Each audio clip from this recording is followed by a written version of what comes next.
845 social media and events. Hey everybody, it's Mr. 845 here. I'm here with another small business owner. Merritt, tell us who you are and what do you do? Hello, everybody, and hi, thank you so much for having me today. Yeah, no My name is Merritt. I am the founder of Master of One Coaching. I'm an executive coach for conscious, purpose-driven entrepreneurs. And yeah, that's what I do. All right, awesome. And just like I like to start every single one of my videos, I want to make sure that people, at least at the very most, get your contact information. So if somebody wanted to work with you, how exactly would they do that? The best way to do that is to go to my webpage, which is masterofonecoaching.com. That's masterofoneone coaching.com. All right, awesome. And to kind of get into it and kind of figure out, because everybody always needs a coach sometimes, professionals in the sports world, I have to get coaches for their sport. So you're pretty much, what you're saying is you're the business owner's coach to get them in the game and get them going, right? So yeah, what are some types of methods that you would kind of use to kind of help some of these business owners figure out that, one, they need a coach, and then two, to get them started? Yeah, so that's a great question. And I would say, first of all, people come to me, they know they need something, they know they need some help. Typically, my clients are entrepreneurs who are scaling quickly and are moving from the doer role, the implementer role, to the leader role, meaning that they are realizing that they can't do it all. They're used to having to do it all. They're used to being the person who delivers the service or makes the widget. And their business is growing so quickly that they just don't have the capacity to do that all themselves anymore. I have a joke that I help business owners go skiing. And essentially what that means is I'm helping the leaders of a business let go a little bit, put in some infrastructure in place, help them make, primarily what I do is help them make decisions that are in line with their values so that they can make their business what they want to make it. And I come from an arts background primarily. So you mentioned coaching in sports. My background is coaching in the arts. So every vocalist needs a vocal coach. Every actor needs an audition coach or an acting coach, right? And it's a very different model to go into a profession knowing that you're going to constantly need fine tuning. Most professions don't have that, right? Doctors don't do that. Lawyers don't do that. Most professions don't look at, how am I going to constantly fine tune my craft? But an actor does, and an athlete does. And so why not have an executive or a banker or a lawyer or a doctor have that feedback, have that person in their corner that's saying, oh, I see where you're doing great. I see where you need to be improving. And how can we make you the best blank you can be? Yeah, I mean, with a lot of entrepreneurs, you said it on the head. There are a lot of doers, right? And when they grow and they have to hire their first employee, it's always like, how do I trust them? How do I make sure that they do the job that they're supposed to do, right? So that's right. What are some things that, first and foremost, that you've seen? So I can speak as somebody that's a manager. So I manage a team of 5, right? My whole thing was trying to, I might have given them too much freedom. So how does a manager, right, or a business owner rein in on his employees a little bit without becoming what you would call like a negative Nelly, if you will? Right, like micromanaging, right? Yeah, like a party pooper, if you will. You give them a lot of freedom, especially during the pandemic. And now you have to kind of rein it in a little bit. So kind of take us through like something that you might want to tell somebody that's like that to. Yeah, it's a great question. And especially during the pandemic, I mean, that's a very apt example because the rules changed. Right? So you had one set of rules. Generally speaking, we had one set of rules we live by. Come to the office 5 days a week. You have your accountability processes. Maybe you didn't, or maybe they were, needed some shoring up. And then everybody goes home for like 2 years or maybe more. And suddenly the oversight is very different and people's stressors are very different and people's priorities changed quite a lot, right? So we're all still kind of figuring that out, what that means. Some practical tools here. One is, if you see somebody who is flagging in the wind and not performing as well as they could, ask about, without getting invasive, what's going on with you? Tell me a little bit about how I can help you, because I know that you can do well, right? One approach is saying, I have expectations of you because I know that you can execute here. I know that you can do really well. I know your capacity, your abilities, your potential. And those high expectations are actually a compliment to you because I believe in you. And I'm seeing where you're not meeting some of those expectations. So how can I help you get to where I know you and I both know that you can be, right? That's one approach. Another approach is looking at collaboration. So whereas the how can I help is more of a service approach, the collaborative approach is let's work together, right? To create something that is going to be better than the sum of its parts. Let's me bring my best stuff, you bring your best stuff. Maybe these three or you said you manage 5 people. So maybe all 5 of us or all 6 of us bring our best stuff. And how can we create something even better together? And that's a beautiful thing. That can be very tricky because you need to make sure you have the right person in the right seat and they're matched with the work that is going to go with their talents, their gifts, their passions, their interests, or at least enough for their motivation. It may not be that everybody is super passionate about what they're doing, but at least they're committed enough to make it, they feel like they can contribute valuably. Yeah. So that collaboration is trickier because it's very nuanced. It's not, you're not directing them. You're asking for them how they can contribute. What do you see? What is your input? And that piece is really tough for a lot of my clients because, like we talked about, my clients are the doers initially. They're the ones who get up and go. When other people want jobs, they want to create jobs for themselves and for other people. That's a very different mindset. So you have to be able to, in really good leadership, one has to be able to step back a little bit and say, where is the genius of this person in front of me? I've hired them because I trust them enough to do this job. So they know the job better than I do because they're doing it.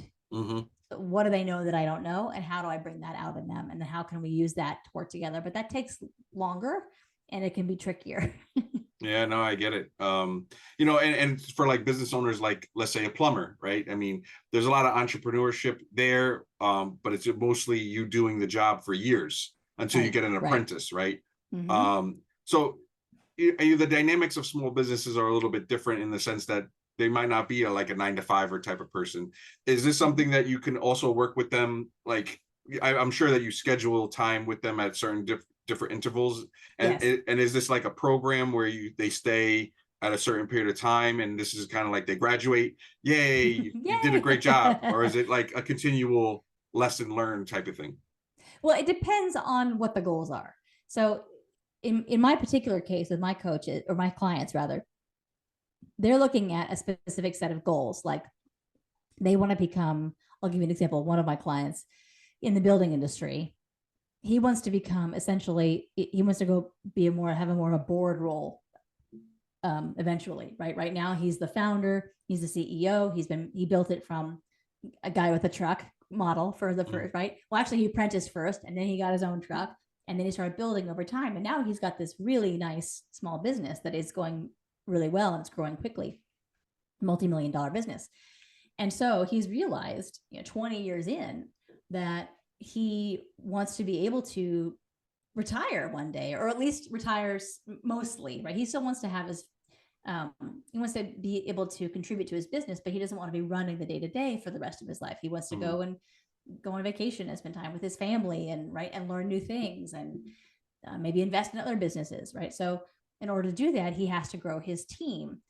So doing that, he's been with me now over 2 years because we've been growing this step by step by step.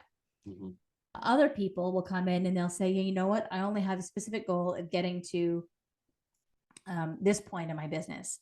Or I know that I can get there. I know the strategy from a tactical standpoint to get there, but something is in my way and I cannot figure it out. In that case, I might say, great, let's start with 3 months and see if we can figure it out. And then you don't need me anymore, right? So my agreements typically start with 3 months. I do a 3-month, a 6-month, and a year-long offer. The client I was telling you before took my year-long offer. It's turned into now 3 and going strong so far. And it's going great. He's growing really well. And I'm in stride with him in the business on sort of not day-to-day, but week-to-week. But this, a 3-month agreement might look something like, I just need to get over this hurdle. I need to figure out what's blocking me. And at the end of that, hooray, I graduated, right? As you said. So yay, we throw a little party and that's it. Yeah. So it So- depends. So and this is all fascinating stuff. And here's the kicker. And this is some of the things that I always ask my business owners that I always have on these things. When you were younger, is this something that you kind of fell into? Is this something that you've always wanted to do in life? Or is it more like the opportunity opened up and you just kind of stepped into that role? So what happened with you? Yeah, I wish that I had known this was an opportunity earlier. I spent a lot of time lost in my career. I started out, well, way back, right at the beginning, as a wee tot. I grew up in an entrepreneurial family and with two businesses. So my mom and dad had a build and design firm. My dad was an architect. My mom read the books and did the interiors on the main street of my hometown, Northern California. And so every day I got off the bus and I would grab a snack and I would take it up to my dad in the office, and then I would like hang out, and he would take me to job sites and I would play in sawdust piles, and like, you know, my godfather was the contractor, and like I just grew up in that business every day. And then my mom's father was a self-made captain of industry. He started out making on an assembly line building aircraft in World War II, and ended up working his way up to the top, and then became a corporate fixer, and eventually started his own business in the commercial printing industry. And that became an international, multi-continent, publicly traded company. And so I grew up also going to board meetings, seeing the process of the company becoming public. I went to trade shows in Germany. I met the president of the Bank of England in London when I was like 12. So I had this very specific and rich upbringing in family business, big and small, and also got a front row view to what can go wrong in a family business. And unfortunately, my family did not fare very well. My immediate family, my parents divorced when I was 12. It got very tricky. My grandfather's business had a lot of success and then a lot of challenge. And so that certainly, as a family business, you know, that has direct impact on the family, of course. And I think that initially, because it was so challenging, especially during my adolescence, I pushed back and I said, well, business is the problem and money is the problem.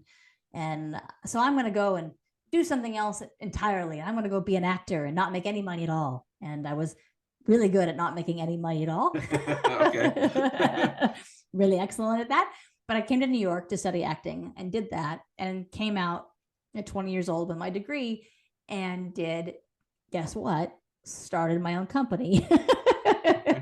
Because, right, I mean, I didn't even realize that that's what I was doing, like, you know, but I mean, I knew that I was starting my own company, but I didn't realize that I was like sort of keeping that family legacy going. But that's just what I knew how to do. And so I was invited by a friend to go on the ground floor with the company, and I did that for a few years, and I worked other jobs and had other experiences. In the meantime, I quickly became disheartened about being a performer and being in the world of theater, and wanted to find my way to something that felt more connected to me, that was meaning more making more of a direct impact. So I got involved in arts education, and then that led me to doing some leadership development work. I did leadership development first for kids and then adults, and then I had a few things happen in my personal life, which blew things up for a while. And when I regrouped, I actually put myself into a leadership development program sponsored by the organization that I was working for at the time, after I moved here to the Hudson Valley. And in that program, I was a leadership Duchess with the Dutchess County Regional Chamber of Commerce. And in that program, there was this amazing speaker named Lubna, who is a PhD and executive coach. And she talked about leadership development and coaching. And I was like, what is that you're talking about? And she said, yes, come talk to me. And she opened the door and she said, this is what this coaching thing is. And I think this might make a lot of sense for you. And I was like, it was like angels sang and the clouds parted. And I was like, oh my gosh, this is so cool. Because I'm such a personal development geek. Like, I read all the nonfiction books. Like, I'm a total nerd about it. And so when she did that, I had a lot of questions, and I did some research, and then I found a certification program to go to, because that was important to me, to know that I was going to deliver well for my clients. I want to make sure I had the right skills. It gives you it gives you accreditation. Yes, it gives me accreditation, and it kind of synthesized all of my experience. So I can talk all day long about my experience, but at the end of the day, if I can put a name on it and go, I'm a coach, then people go, oh, okay, I think I know what that means. Some people don't, some people do, but at least I can point to it, go, that's what it means. Mm-hmm. And so that was, let's see, I started my training in 2018, and I quit my job. And I started my own business. I started my own business before I quit, which they knew. I knew that I was taking clients on the side, and then officially left my job and on January 1, 2019. So it's been 5 years now. Awesome. I mean, that must have been like such a great experience to be able to go to work that day and be like, you know what? I don't need this anymore. I'm out. No, you know what I'm saying? Well, yeah. And I mean, and I loved the people that I worked with. So it was more, I mean, I actually told my husband, like in the process of becoming certified, because I knew that it like hit me to the core of my, like, I know I'm called to do this. This is like this is a vocational thing for me. So I knew as soon as I was through the first weekend of training, I told my husband, I was like, I got to do this. And he's like, what do you mean? What do you mean you're quitting your job? But I was like, I have to. And he said, oh, okay. So it wasn't, it was scary, because we had been relying on that income, and we were doing a certain thing, right? He was in his job and I was in mine, and we were living a 2-income life. And so we both had to take a leap, and I want to give him tons of credit, because it was not easy for him. Mm-hmm. And it was probably harder for him than it was for me in some respects, because I felt so strongly called. And he had to have faith in me, and still does have to have faith in me, and does. So I'm very lucky that way. Yeah, no, that's awesome. I mean, that's also a good topic too. Like, a lot of entrepreneurs have to, I mean, some of them are married, some of them aren't, some of them have significant others. They have to manage that life, right? Mm-hmm. Where it's not necessarily like a 9 to 5, but it's sometimes where, okay, you might have to coach them in that, right? So now, do you also coach them on, like, okay, this is how you're supposed to live life as this person, like as like going from the doer, right, with a 9 to 5 guy, right, or the person, right, 9 to 5, I'm going to work, I'm going home, and that's it. Mm-hmm. To going to now becoming the manager or the director or whatever title they give, you know what I'm saying? To the point where they're now stepping back and trying to, now I'm doing more stress thinking than mechanical thinking, you know what I'm saying? Yeah, right. So, like, do you also coach them with, like, their personal life, because that changes things? You get a little bit more stressed out when you come home. Does. Do you have to take a step back, before you enter the door, that type of thing? Yeah. So the answer to that is whatever is up for them is what we work on. Okay. And one of the things that I really honor in entrepreneurs is that there's an author named Gay Hendricks, and he says that entrepreneurship business is a spiritual journey. And when you're on a spiritual journey, it's your whole self, right? It's not just part of you that's on a spiritual journey. It's your whole self. And it's including the self that's a partner or a parent or a child or a spouse, or right, whatever it is. That all of you is on the journey. And so sometimes that means that if a client comes to me and says, I actually had this happen last fall. There's one client that I've had that I've worked for, I think we're going on 5 years now. And he just likes to check in, and every week we have a half-hour call. He just checks in and says, this is how it's going. And most times he's like, things are going good. We just need to say, hey, think these things through, and that's it. And then last fall, he called me and he said, I'm in crisis. My marriage is in crisis. And I was like, okay, you want to talk about that? He's like, yes. Okay. So I never give advice. I might give my opinion if I'm asked, but only if I'm asked. And I always say, this is my opinion. This is not mean you have to, please don't take this as something to do, right? I very rarely do that unless I have a real strong relationship with the person over time. But the piece of it that's personal has to do with, it always comes back to who you want to become, who you are becoming. Mm-hmm. So the same thing, whether it's in business or personal, that's always what it comes back to. I want to become a person of full integrity. I want to become a person who takes care of the people that I serve and lead. I want to become a person who has great impact and leaves a positive mark on the world. Okay. So in this moment of crisis, how do you become that person now? Okay. And then we work to that. So I'm not saying this is who you should be ever, because that's not my job and I don't have the answers. I have a process of questions that I lead people through so they can find their own answers and then feel really strong about them. Yeah, because then, if you're leading them, they don't necessarily learn the lesson, right? But if they lead themselves and okay, I'm going on this journey, as you said, you're taking that adventure. You're the person who has to take that adventure. It's not you, the coach, that's saying, all right, let me hold your hand. Let's go. We're going to go on an adventure. Yeah. So I definitely get that. And it's very important for a business owner to understand, especially, when they are growing to the point where they do need help, it's okay to ask for help. A lot of times people think, well, I've been doing this for 20 years. I don't need anybody's advice.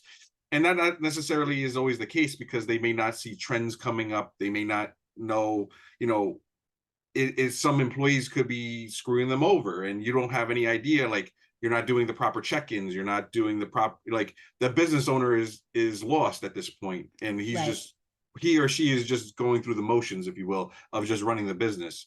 And having somebody to kind of like lean on and to just say, I was thinking of something like this and trying to implement it at my business.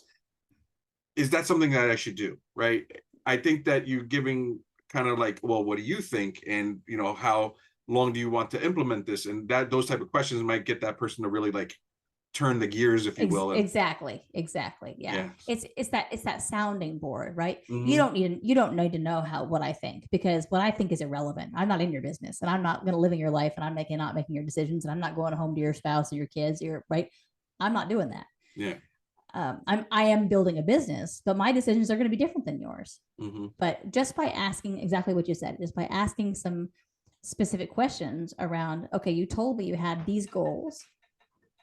So if you want to implement that process, or if you think that that particular employee is doing something that you don't like or don't agree with, how does that in line with the values that you stated are your values? Or how does that in line with the goals that you stated were your goals? Yeah. And well, actually, maybe they are, because this, and maybe I don't like them, but they're still doing a great job. Or maybe, you know what, they're not doing that great of a job, and I still don't really like them, and maybe it's time to look at another option for them. Okay. Yeah. But I can't make that decision for you, and I won't. Yeah. No, I get it. I mean, these are in some cases, these are people's lives that are on the line, because they're like, they may have to fire people or lay people off. And it's like, I don't think me as a coach, I wouldn't be like, no, I'm okay with that. It's their business. You run your business how you're supposed to run your business. And, they're the only ones that know the bottom line, so I definitely get that.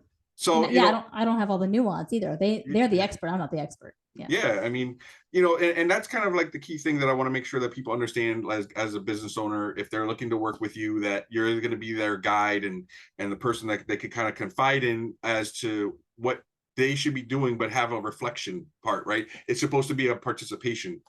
Right. Now, when it comes to this stuff as well, I also saw that you're also a speaker. Mm-hmm. So now, do you also do events and basically talk about certain topics? Do you have anything on the pipeline coming up at all? So I'm doing a lot of podcasting like this these days. And I am looking to get back on stages. So I do have a background as a performer, and I love speaking on stages. I did take a couple of years off, or not totally off, but I slowed way down because I had some stuff in my own personal life that I had to build my work around, Mm-hmm, mm-hmm. And so now that I'm getting geared back up for that, I'm really excited about it. So I do have some more podcast guesting spots lined up, and I'm looking to build my speaking business back up again and reach more people on stages. And I talk mostly about a couple different things: conscious leadership and what that means to be a conscious business owner or a conscious leader, and also how there's this message that I purport that comes from my personal story, which is choosing love. And people might say, what does choosing love have to do with business? Well, I'm here to tell you it has everything to do with business. And I have for a long time been kind of sheepish about that and saying, well, I don't want to, it sounds hokey. And I have decided I don't care anymore.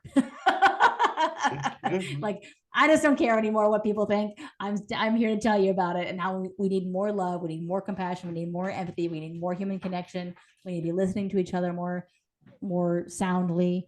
I mean, sometimes advice given is not advice that you want, but you need, so. Right. That's right. Yeah. And I'm feeling that people are actually very hungry for this kind of message, right? How can we be better humans? And there is an old guard of leadership that is out there saying, it's only business, and that guard is shifting, and they're getting older and they're moving out, and the new generation of leaders and workforce is coming up saying, we need to be human in work. Mm-hmm. And can that swing too far? Can we get too accommodating? Yeah, sometimes, because like you said, during the pandemic, and rightly so, understandably so, everybody was freaked out. And so when people get freaked out, they get very self-preserving, which is a human instinct. And so we lose sight of a bigger picture, which is actually how we're wired to do that. That's on purpose. Now, as a collective, we're recovering from that. We're not in, certainly there are plenty of crises to point to, but we're out of that particular crisis. Mm-hmm. And we're learning how to be in the world in a different way. And what can we learn from that? Well, we learned that people need breaks. People need connection. People want us to be at home more because they're tired of commuting. Remember, I think there was that viral video a few months ago, right? Amen. Like that girl. Yeah. I don't know if you saw it, but there was a viral video a few weeks ago. That girl, I think she was just out of college, and she was like in tears, and she was saying, what am I doing this all for? I commute for an hour and a half on the subway, and then I work all day, and I come home and I'm exhausted, and I eat ramen, and then I go to bed and I do it again. And, there's a lot of snark that she got back from that, from my generation and older, saying, well, of course, this is how it works. Like, what did you think life is? Mm-hmm. And I'm sitting there going, she's right. Yeah. What are we doing? Mm-hmm. What are we doing? Why are we literally killing ourselves day by day? We are negating our need for human connection. We are negating our need to take care of ourselves. We are negating our wellness in service of what? Yeah. So yes, we need to make money. Money is a beautiful thing. I'm all about money, especially putting money in the hands of people who are really good, sound people who want to do better things in the world. Yeah, we all need money now, especially with inflation. You know what I'm saying? Yeah, totally. Like, I'm a big fan of money. I'm not saying we don't need money at all. But what I'm saying is, and we need more connection, and we need to take care of each other and ourselves. It's important. Longevity wise, you're not going to go anywhere unless you make those connections, because those people are going to be the people holding you up when you're climbing that hill, So I definitely get it. And when you fall off the hill, there's a great book called Happy Money by Ken Honda. Do you know this book? No. It's a great book. So Ken Honda is one of the big money gurus in Japan.